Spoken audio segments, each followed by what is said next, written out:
over 85% of Ugandans supported the federal system of governance.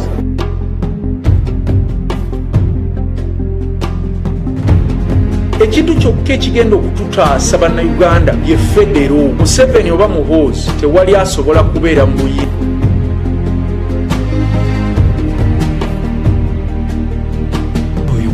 Museveni yennyini Museveni ayagala kutta.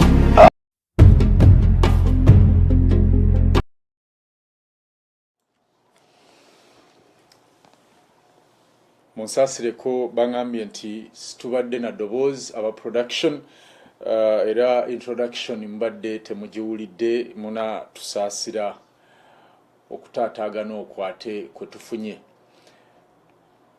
Kasasiro wa Kiteezi yaziise abakozi ba gavumenti basatu balamba. We thought that the people in Kiteezi were the only ones buried by the West, but also the president of Uganda decided to bury 3 civil servants with the 35 who are already dead. Ugandans, we are now left with 2 options: federalism or burying their country. Tell a friend to tell a friend that Chimgo Live is live. Welcome aboard. Over 85% of Ugandans supported the federal system of governance.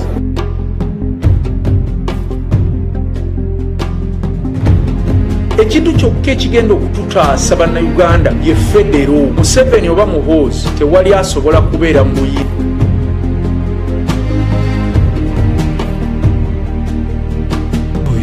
Museveni yennyini Museveni ayagala kutta. Yaje namugambe ono timwagala okutta famire yange. Nabwo kityo nkugamba nti abagezi tuli bangi nnyo tubulako atukuŋŋaanyiza awamu kulw'eggwanga Uganda okusobola okusituka n'okuba ntirimirawo ku lwalyo mu ntegeera. If you hear a Muganda talk Finga Baganda, you know he's an enemy of Baganda. Number one, and we shall crush those enemies as we have done in the past. Finga Baganda. Abateekawo embeera mu bugenderevu okutujja ku mulamwa ogw'okujjukiza abakulembeze b'eggwanga ku nsonga y'ebyaffe. Buganda teyagalangako kwekutula ku bitundu birala. Wano wokka mu Buganda amateeka gonna agagulwa ku ttaka wano we ganyigiriza. Awalala ebweru wanatwe ebintu bitambula bulala. Wakwina kataka mu Buganda eyitiridde nnyo okukyogebwa ku byayo ate ne bagikwata ku nsoloboto. Toyogera.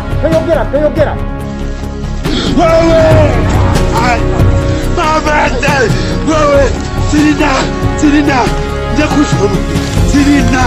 Sirina, bandi tutemere yange, bandi koze ekirala. Cash. So if we could be, and this slows down the pace because we must have cash to pay. Police has a right to shoot you and kill you, and you'll die for jail for nothing. Do it at your own risk. Ugu mwana kijanga mbele. Group ya chagwa yitero ninja kujimaraho. You just wait. Awakanyonkorra hansi. Yimwe mukaruko yegura oye. Awakanyonkorra hansi. Ayagala kukola ki? Sikusaawo mutabani we obwo si bwakabaka tukusizza kuwa president emirundi kati musanvu.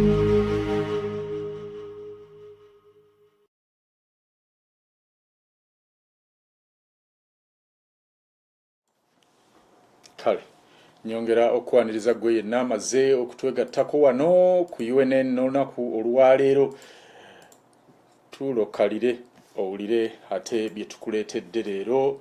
Kuba ebya wano mazima buli kiseera biba bya ngeri nga siiti oba olowooza nti oba oli awo biweddeyo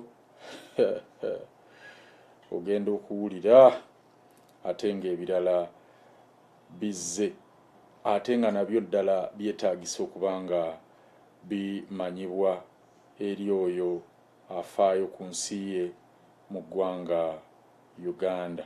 Alright. kakati njagala weteketeke kansubire nti tumaze okugabana programu eno ne banno abana betutera wano okulaba nabo oba betukusaba eryo nno lyekatala lyetwakuwa nga ggwe laba UNN obeera ayagala ensi ye okwenunula nti noonya banno bana boolaba nabo programu oba weereze programu era obategeeze tibannange programu etandise kakati awo osobola okuba nga byomanyi bye bamanyi kijja kubanguyiza naddala mu lutalo luno lwe tulimu olwa nkoba za mbogo ezejja zokka mu bunnya olidde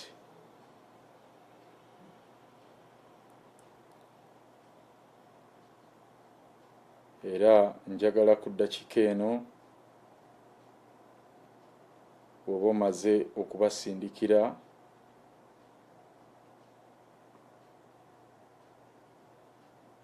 ate naawe kennyini kati tereera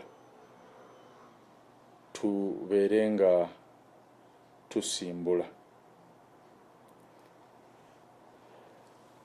Okay, tuzze twogera ku njege eno yagwa mu Kiteezi abasinga obungi naddala bw'oba ogoberera UNN tuzze tukubuulira kakati olunaku olwaleero ate era tuzze tukubuulire nga tutunuulira reaction yabaddewo era nga tugikwanaganya na butya Uganda bwe batefunye federo nayo bweyinza okuziikibwa ng'abo mu Kiteezi bwe baaziikibwa Kasasiro. Tulina ekibuuzo wansi nga kigamba nti why not sack the minister for Kampala?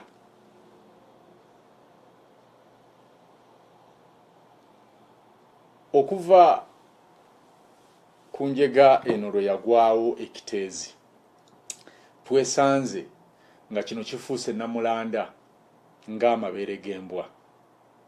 Okusinziira ku Museveni ye bw'ategeera ebintu. According to a statement released abajjukira last week Tuesday by the office of the President Press Unit yatutuukako wano era research team yaffe n'etandika omulimo. Museveni was acting on the report released by the Inspector General of Government, muyite IGG. Oyo nno ye mukyala Betty Namisango Kamya Turyoumwe. Museveni agamba nti yagoba abantu abo wammanga ng'agoberera ripooti ya IGG. Ripooti eno egamba nti ekyavaako abantu okubuutikirwa Kasasiro bwali bulagajjavu na butalabirira. Okay, yakiteeka ku bulagajjavu n'obutalengerera wala bw'abakulembeze bano be yagoba. The IGG's report clearly outlined several severe oversight and negligence. Dismissed are the following KCCA officials. Asooka yali Dorothy Kisaka, ono nno nga yali executive director oba muyite nankulu w'ekibuga eyadda mu bigere bya Jennifer Musisi. Owokubiri yali engineer David Luyimbazi ng'ono deputy executive director oba yali amyuka Kisaka. So nga owokusatu yali Daniel Okero, ono nno yali director of public health oba muyite ow'ebyobulamu. Era Museveni bwe yamala okunaabira bano mu maaso yasaba Public Service Commission, akakiiko akakola ku kugaba emirimu, kalangirewo bunnambira ebifo bino eri ababyetaaga. Naye weebuuze, according to the constitution ya Uganda, gye tumanyi obulungi, ewa president obwakamala byonna. Kuva ddi nga Public Service Commission yewa abantu bano emirimu? Era bano ababaddewo waliwo ayinza otufunira kuba ffe as research team ya UNN yabuliddwa mu byonna bye tunoonyeza, we baalanga omulimu gwa Jennifer Musisi, we baalanga omulimu gwa Kisaka, oba abasatu bano. Why now? The president has also directed the Public Service Commission to advertise the positions of the executive director, deputy director, and director of public health, and appoint new officials within 3 months. Katusoke tulabe olutambi luno n'oluvannyuma tweyongereyo. Oli ku UNN Truth Command Center. By end of tomorrow, we shall announce those names, the 3 names replacing as acting directors of KCCA, the deputy director, the director, and the director public health. What were some of the recommendations in the report that informed the decision of dismissal of these 3 directors? According to the report of the IGG, the IGG was not satisfied with the happening in KCCA. According to people died in Kiteezi, around 35 people died, and there were several warnings that anything can happen anytime, so they do not react in time. According to the report, it says that warning came as from 2015. That's when the warnings came, but they did not bother. Then the president talked about it in 2018 in his speech. 2018 he also talked about it. And so many investors have been coming in KCCA to do something on garbage management, recycling, and turning waste to energy, and they've been turning those investors around. So they did not do anything, yet they had wanted to assist us because we didn't have money to manage that garbage. Turning them around is that they neglected that.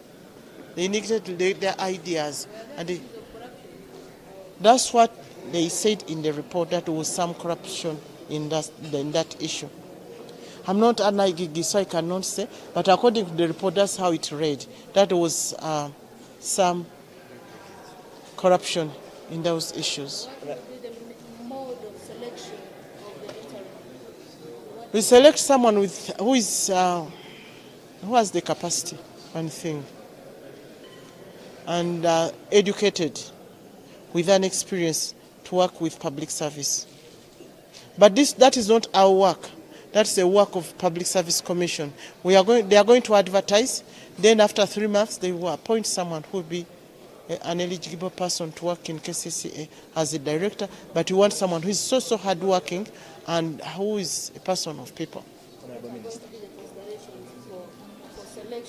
That is upon the cases now.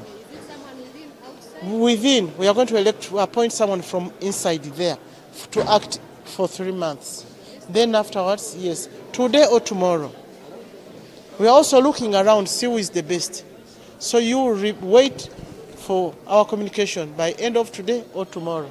I'm yet to get the details of what is in the IGG's report, but the fundamental is one: the lack of funding led us to this situation. To begin with, I don't want to use this forum to contest what was stated in the dismissal letters of our engagements. The issue is that as KCCA, we needed to decommission Kiteezi over about 8 or 9 years ago. Due to lack of funds, we couldn't decommission Kiteezi. Had we decommissioned Kiteezi, this situation would have happened. The failure to decommission Kiteezi was a result of lack of funding, was because of lack of funding. It was not because of the laxity or failure to fulfill our duties as staff of KCCA. Now, the lack of funding also is not because of government's laxity. Government, our treasury has limited funding as well. Many activities remain underfunded every financial year, amongst which was the decommissioning of Kiteezi and the securing of a new site for taking our garbage. As public servants, we have to submit to any investigation. If you're a public servant, you have to submit yourself to an investigation. And we shall, like we submit ourselves to the IGG, where we made statements, we shall submit ourselves to any investigation in order to bring clarity to this issue. This is an issue where 35 or 40 people lost their lives. It is something where the public needs to know the truth. Where did things go wrong? If we failed, it will be established. I mean, where the failure was, the cross will fall. So, for me, I'm happy. There's going to be an investigation which will bring to closure who was at fault. And our being dismissed is part of the process. And let's see where it ends. Our dismissal, by the way, between it may be also maybe good for the city, because it may bring about clarity on the issue of waste management. What are the underlying issues why the issue of closure of Kiteezi has taken a whole 9 years? Why we have had to lose 45 people in the process?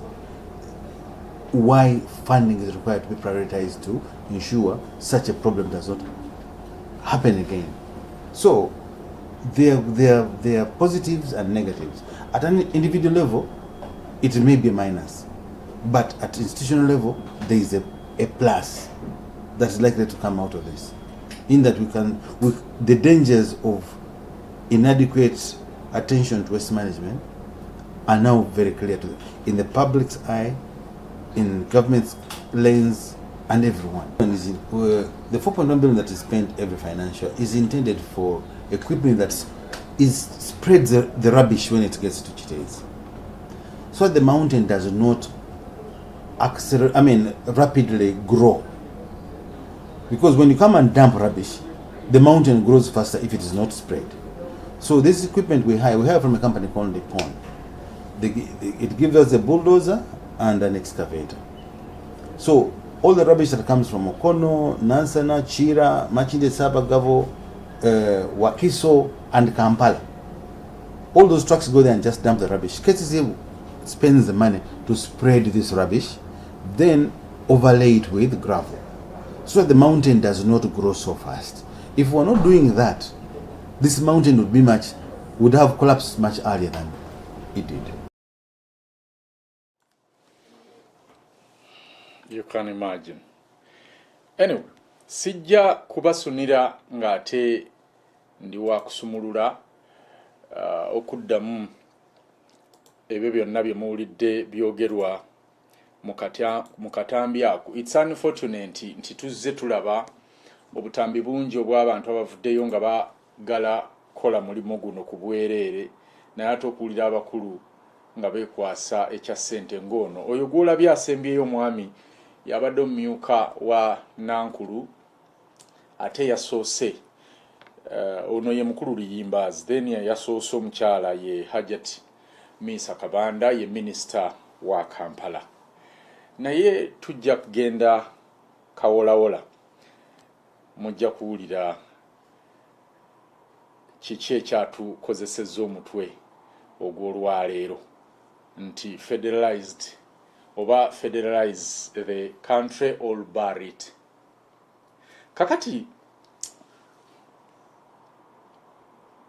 okuyunga bino bye boogedde ku kye tuliko olwaleero, Museveni yasabye minisita wa Kampala ajatimisa kabanda amuwe ku magezi nga bwe muwulidde era nga akyogerako mpozi waliwo abuzza IGG kyekiki oba kigwayo kitya in full oba bamuzeemu abadde Margaret. I think it's Inspector General. No. Yeah, IGG's Inspector General of what? I think bajja kutuyambako awo abamanyi nnyo positions ezo eza government ya Museveni okukikuddamu awo oba nze kenyini nja kukijjukira nga sinava wano nkikuddemu.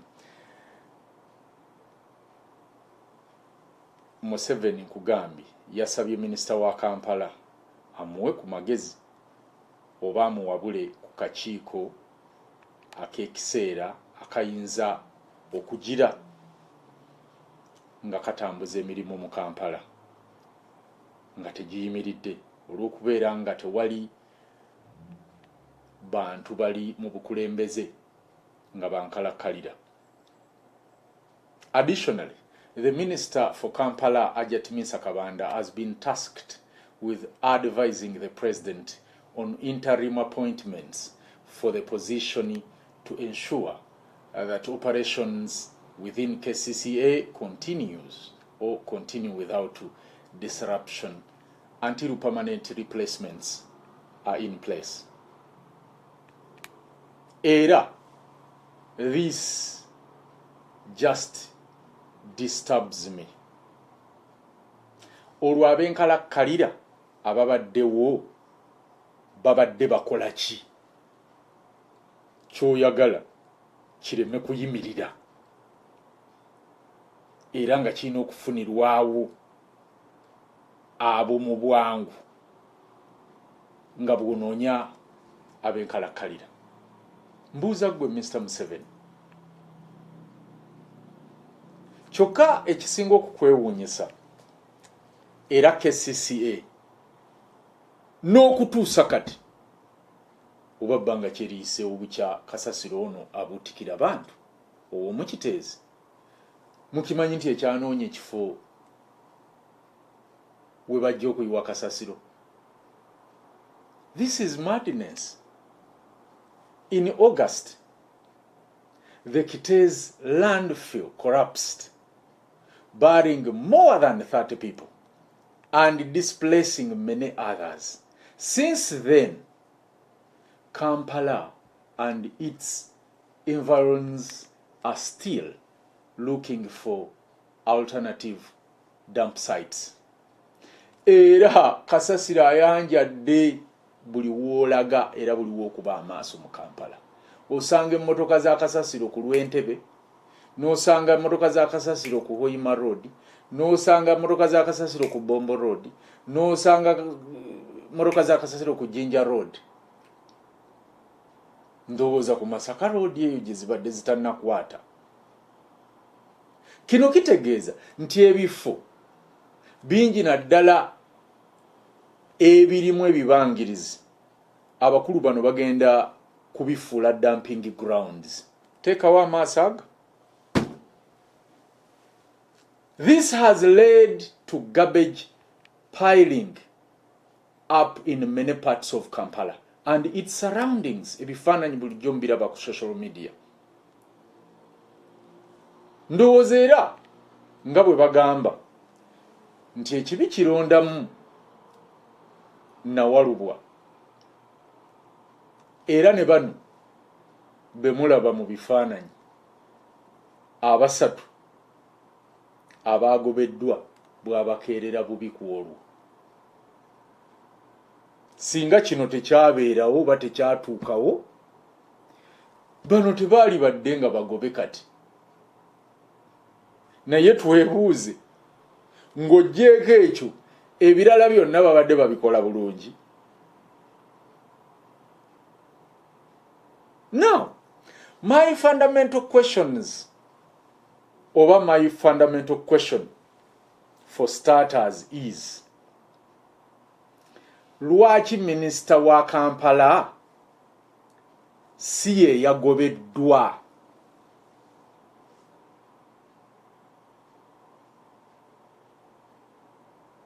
wabula ye n'asigala ng'aweereddwa ogw'okuwabula Museveni ku nsonga za Kampala.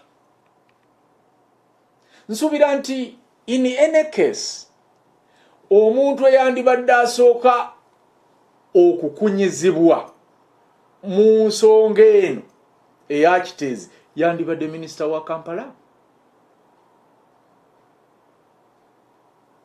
These people who were dumped with the garbage of Kiteezi nga bwe mulaba mu kafaananyi ako work under the leadership and directives of the minister.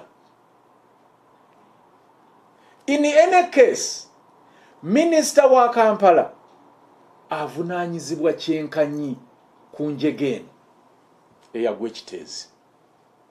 Lwaki ate abannabugabo Apudil babayita abannabugabo Apudil, I think, abakuŋŋaanya kasasiro ono abaweebwa ttenda okuyoola kasasiro ono mu Kampala? Why were they not brought to book?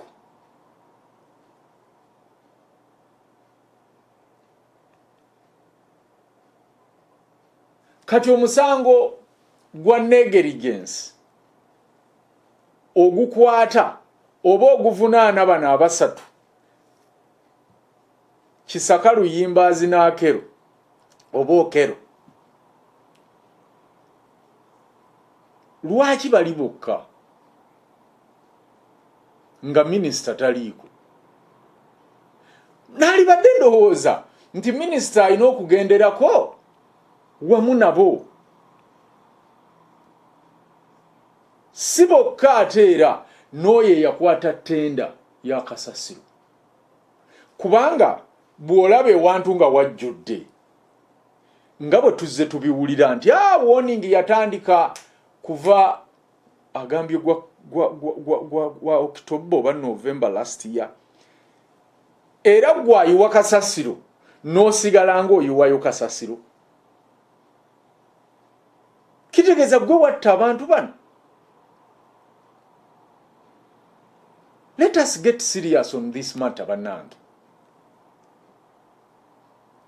In light of these findings, the President has called up the Criminal Investigations Department, CID, and other crime management agencies to thoroughly investigate the matter further, focusing on the angle of criminal negligence associated with this distressing event of Kiteezi.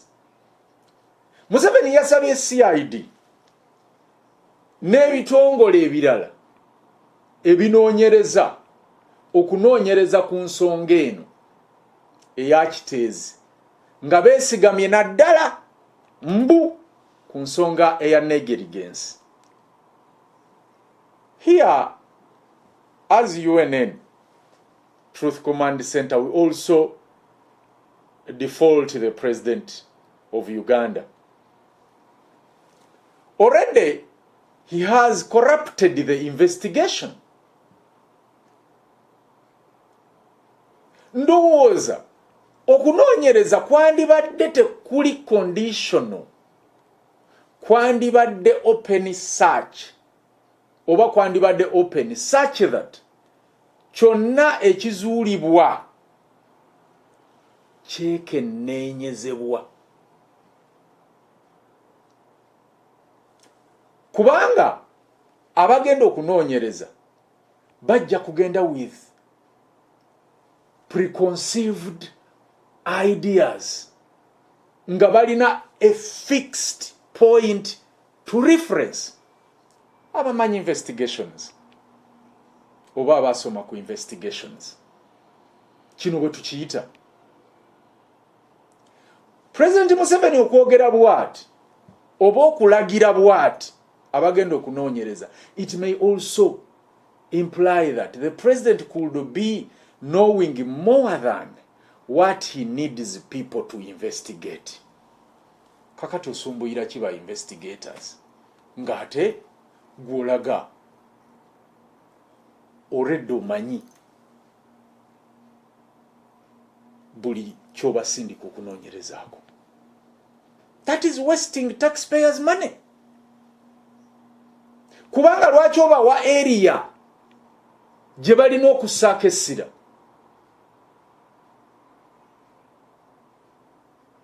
The president could be implicated for these corrupting investigations oba okutaataaganya okunoonyereza. According to UNN investigative desk, kikwewuunyisa nti ng'amaze okwogera ebyo byonna okutaataaganya okunoonyereza, okulekayo abantu abavunaanyizibwa ekyenkanyi ku njegeno, President Museveni agamba nti ajja kubeera committed to uphold accountability and maintaining the highest standards of governance for the benefit of all citizens. Naye, is this for real? Gwalaba UNN. No politician will stand up in Uganda and talk about this danger. Kubanga bonna mukubonaabonako gwe muna Uganda, mukutulugunyizibwako gwe muna Uganda, mukwavuwazibwako gwe muna Uganda, oba omwe bafuna nga ba politician. Kyekiseera okuleka ebyokulonda kwabwe ebbali bye bakozesanga okutimba ebbula eri ensi yonna nti Uganda ejjudde demokrasi ow'ekimmemmette, amaanyi tugasse ku kukyusa nkola mwe tukulembererwa ebawe ebbeetu lino okutufuŋŋamako. Singa tunaakola ekyo nga twekolamu ffeffe nnyini obukulembeze obwaffe obw'amayumba omwenda nga UNN bwe yakirambika oba bwe yakisuggesting, era nga buli njwezi omwenda zeekolamu olukiiko lwa parliament olwazo ne zironda olukiiko olufuzi kye tuyita executive committee y'abantu omwenda nga buli njwe evuddemu omukulembeze kwaba balina okubeera ku executive committee, mugenda kusobola okweteeseza ku bibaluma. Era singa kino kyali kiti ne kasasiro teyaliziise bantu mu Kiteezi. Tetudda mu kulonda bannayuganda. Museveni kwakozesanga akatego ng'atutega abantu abavayo ng'abanunuzi, kumbe kanyeebwa ketugenda okugezaako okulya akamasuke katukube, tufe tusibwe tuwaŋŋanguke. Kyekiseera okuvaayo kati okutandika okuteesa ku ngeri endala eyinza okututaasa ebyo byonna ebiyimiriziddwawo mu Uganda okulonda kwe tuyita okw'amankwetu. Politicians stole your future, you can get it back. Ekikutobudde kiri buta n'akagombe k'enkomerero nkawulira katandise okuvuga. Enkya awo wennyini wenja okutandikira simba wakati. Nkugambye we tunaamalirayo obutundu buno ng'otegedde lwaki. Singa tetuleeta nkola ya federo oba kale giyita erinnya lyonna ddala okusikira eno eriwo, Uganda nayo egenda kuziikibwa kasasiro nga bwe yaziika abo mu Kiteezi. Omukama bakuume. Nze Kimbugwe.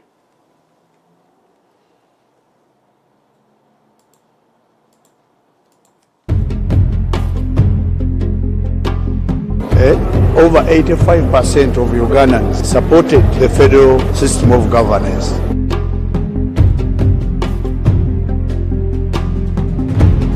ekintu kyokka ekigenda okututaasa bannayuganda ye federo. Museveni oba muhoozi tewali asobola kubeera mu buyini.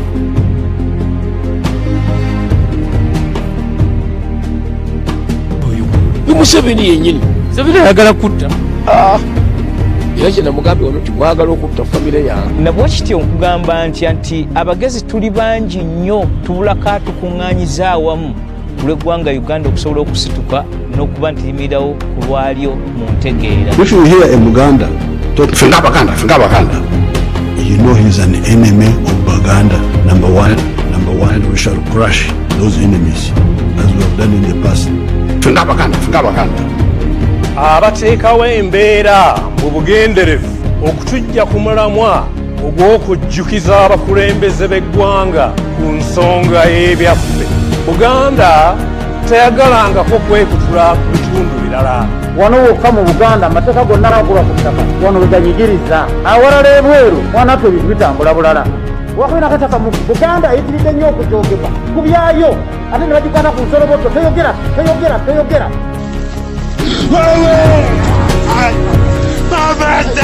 Wewe sirina nja kusoma sirina bandi tutemere yange bandi koze shirala cash.